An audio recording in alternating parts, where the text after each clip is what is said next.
खुलुमबाय रायजो राजा नोंथांमोन एसटी नि थाखाय जोंनियाव दासिमबो गाबख्रावलायबाय थादों नङा होमबा दा जोंनि लिडारफोरा जोंथ' मा होननानै बुंगोन जोंथ' होनो नाङा बेखौ बुङो दाबो लुबैया जों लुबैया दाबो सयता जनगोष्ठीया जे दाबो एसटी जानांगौ जों बेखौ लुबैया सोरबायाबो लुबैया दा दे जोंना दा फेसबुक पेजफोरावबो गोबाङानो बुंलायदों बिसोरबो लुबैया नोंसोर जेरै लुबैया जोंबो लुबैया दा बाथ्राया जाहैबाय मा नों आंहा लुबैया होनमालाय मा जानो दाखालिफोरबो केबिनेट मन्त्रि इउजि ब्रह्म साराबो सेम बाथ्राखौनो बुंदों ओमफ्राय बिपिएफ नि एमएलए ना रबिराम नार्जारी साराबो सेम खोथाखौनो नोंसोरबो मोनथिदों होनबा इउपिपिएल आबो बुंदों सेम बाथ्रा बिपिएफ आबो दिनै सेम बाथ्रा बुंदों एबसु आबो सेम बाथ्राखौ बुंदों सिसिटवानिफ्रायबो बिखौनो बाथ्राखौ बुंबाय थादों मानो होनबा बिसोरबो जाजानोखौ बादों जायफ्रा एसटी बिसोरनि खथानिफ्राय मोनसेबो खहा जायालाबासे होयोबा जोंहा बुंनांगौ जेबो गैया नंगौना नङा बेखिनि बाथ्राखौ सोरबा फरायसा आफादाबो बुंदों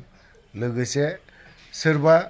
इउपिपिएल नि दैदेनगिरियाबो बुंदों सोरबा सिसिटवानि दैदेनगिरिफोराबो बेखिनि बाथ्राखौ बुंदों सोरबा बिपिएफ नि दैदेनगिरिफोराबो बे बाथ्राखौनो बुंदों नों आंहा गोब्रामबाय थाबालाय मा जानो नङा होनबा बाथ्राया बे खिन्थु नैबे मोनसेखौबो नायनाया मोजां थाखानाय एसटी निफ्राय जे मोनसेसो खहा खालामाबा बिसोरनो एसटी होआलाफानोखि थागोन ओंखायनो जरदार खालामनोबा गाबख्रावनायखौ जुदि जरदार खालामनोबा आं बुंदों जेसेबां नों माबा दिल्लीनो मुम्बाइनो माबा माबिनो जेबो खामानि होआ लासै लासै जों बर'आथ' बहा हानो जों बर'आ थैनोबो हाया बेखौ बन्द खालामनो हाया बेखौ बन्द खालामनो हाया जोंनिया मा हाइस खालामगोन साननै बा सानथाम बिनि गोजौ हाया बै गोजौनिफ्राय जुदि जोंनि बर'नि लिडारफोरनो सोरबा सासे लिडारानो जा बै लिडारनो माबा मोनसे पेकेज हरदोंब्लाथाय बे सिरिसो जाबायथ' बेसेबांथो उखैहाबना थानो बेसेबांथो मा खालामनो नंगौना नङा बेखिनि बाथ्रा गोजाम बाथ्राखौ बुरखांनाय जायो ओंखायनो लाब गैया माब्लाबा बे मोनसे आं बै होसिख्रावनाय हाबाफारियाव आंबो दङमोन आं बाहागो लादोंमोन बेयावहाय सानसे समाव आंबो 1 घन्टा 2 घन्टाब्लाबो बाहागो लाफादोंमोन बावहाय दिल्लीनिफ्राय मोनसे लाइजाम हरबायनो ओइ दोनदो दे जाबाय दे बोखांजोबदो बे आंनि राव नङा सोरबा बर' दैदेनगिरिनि राव बियो जिरायना रायलायनायाव मुखे मुखे ओंखारनाय बाथ्रा आरोखि थिग बेफोरबायदि जायो सासे दैदेनगिरिनिनो राव बियो खोन्थादों ओमफ्राय बेयो भिडिअ'आबो दं आंनावहाय आं बेखौ आपल'ड खालामाखै बे भिडिअ'आ मोनसे बै माबायावसो दङ बेखौ बरननांगोन आं खोनासंनोब्ला बेफोरबायदि जायो बबेयाव बन्द खालामनांगोन जों बे फिसा फिसौ माबायाव बन्द खालामनानैबो आंनि नुहुरनायाव आंनि मोनथिनायाव डाइरेक्टनो श्रीरामपुर गेटआवनो देक्सि लथा माबा माबि लाना सप्ता खनसे जिरायनांगौ बावहाय ना ओंखाम बावहायनो जोब बास गथ' गथाय बावहाय न'आव थालांजोबथोंसै आरो हायोबा लाफाजोबनायाबो मोजांखाबो लावदुमनो जिरायना था सप्ता खनसे सोर बिलाय होयिनि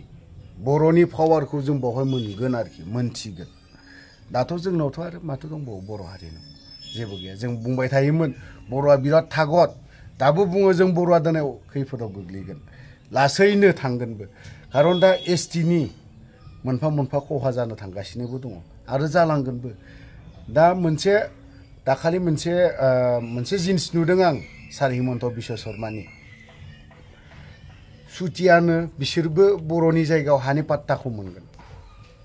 सोरबा माबायानो जा बिसोरबो बिटिसि आव हानि पाट्टाखौ मोनगोन आसामाव जा बिसोरबो हानि पाट्टाखौ मोनगोन सोरबा मोनसेयानो जा राजबंशीब्लाबो मोनगोन सोरबायानोब्लाबो मोनगोन बेफोरबायदि खिन्थु ट्राइबेल बेल्ट ब्लक बायदि गोरा आयेन खानानै दोननाय दङ बेखौथ' लासैनोथ' सिफायनो थांगासिनो दङ ना मोनसे सिफायनो थांगासिनो दङ ना बिनि सायाव मानो बुङाखै बाथ्रा बिनि सायाव मानो बुङा दा आं मोनसे ट्राइबेलफोरनि बाथ्राखौ सिसिटुवानि मोनसे बाथ्राखौ बुंनो लुबैदों जोंनि बिटिसि आवल' नङा आसामाव ट्राइबेल बेल्ट ब्लकआव हाखौ बेसेबां बाना लागासिनो दङ गुबुना सोरबा मारवारिनो बिहारिनो दिनै बेंथुमनानै लादों दिनै गुवाहाटीफोर बायदियाव ट्राइबेल बेल्ट ब्लकनि हाखौनो बेसेबां मा खालामनानै लादों सोर गाबख्रावदोंमोन बे समाव ट्राइबेल बेल्ट ब्लकनि बाथ्राखौ ट्राइबेल बेल्ट ब्लकआव दिनैहाय नैबे चिरां जिल्लायाव मजाबारियाव आजि खय बोसोरनिफ्रायनो बर'फ्रा बे हाखौ हानि खाजनानो मानो गासैबो क्लियार दिनैसिमबो बैयाव जाय मुस्लिमफोर दं होनो हाया सरकारा जोंनियाव फैदों थांदों बे फैदों बेबो थांदों बै फैदों बेबो थांदों सोरबाया फैदों थांदों नाथाय जेबो खालामा बेफोरनि सायाव जेबो माथा मारिया दिनै सोरबा सासेया बेखौ बुंखाङोब्ला बेखौ उमुक एक्स वाइ जेड बायदिसिना बाथ्रा होननानै रायखाङो बा बुरखाङो दा बिनि जानानै सोर रायखांदों सोर बुंखांदों सोर कर्टआव थाबायदों सोर दिनैहाय बबेयाव थाबायदों बेखौबोथ' एसे नायनांगोन दिनै प्रमद बर'आ नंगौ बहुद खामानि मावनो हायाखै जों बेखौबो बुंबाय थाबाबो जानाय नङा बिबो माखासे खामानियाव बुंनोसो हायाखै बियो मावनोसो हायाखै मावनो नाजादोंमोन नाथाय सोरजोंबा खाना दोनजानानै बिबो मावनो हाहैयाखै बेखौ जोंबो मावजानो लुबैदोंमोन खारन बेबो सासे सोमावसारना गोख्रों सोमावसारनानै फैनाय बे सारा जोंबो दुखु मोनो माब्लाबा बेखौ बुंनोबो हाग्रामाया साराबो दिनै गोबां सोमावसारनानै फैदों बेबो दिनैहाय बिनि फारसे जेबो माथाखौनो मारियाखै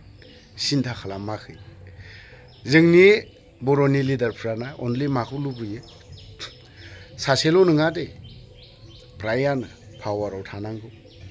माखासे बिथिङाव थानो मोननांगौ बेखौल' लुबैयो खिन्थु जोंनि हाफ्रा लासैनो मा जागोन 25 तारिखनि उनाव मोनथिगोन जे 6था हारिया STखौ जामारगोन नामा जुदि जायोब्ला जोंनि नैबे ट्राइबेल बेल्ट ब्लकआवबो हानि पाट्टायाखौ मोननो थांगासिनो दङ हिमन्त बिश्व शर्मा सारा बुंगासिनोबो दङ हाया जेराव हानि पाट्टाखौ जों होगोन होननानै आरो होयिनि माथो गिदिर बाथ्रा बेलाय थ' गोलाव बाथ्रा बुंबाय बावहाय जुदि माखासे बाथ्रा बुंनाया गोरोन्थि जादोंब्ला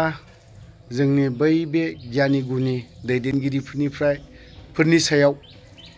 माखासे बाथ्रा बुंनाया गोरोन्थि जादोंब्ला माबा निमाहा होलायबानो जाबाय थ' लोगोफोर गोलाव खालामनो सानाखै बावनो दोनथ'बाय जय बर' हारिनि